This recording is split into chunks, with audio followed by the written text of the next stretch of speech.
Здравейте, влизаме в апартамент 23. Вдясно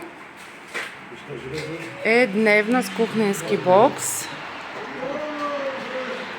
Това е панорамната гледка. Тук тераса. От коридора. От дневната вдясно влизаме в първата спалня. Пак се излиза на терасата. Продължаваме напред. Тоалетна. И баня с тоалетна, доста голяма. Не знам колко се вижда на клипа. И тук се обръщаме вдясно. Втората спалня. За мен лично гледката е прекрасна, защото нямате тераса срещу вашата тераса. Хоп, терасата.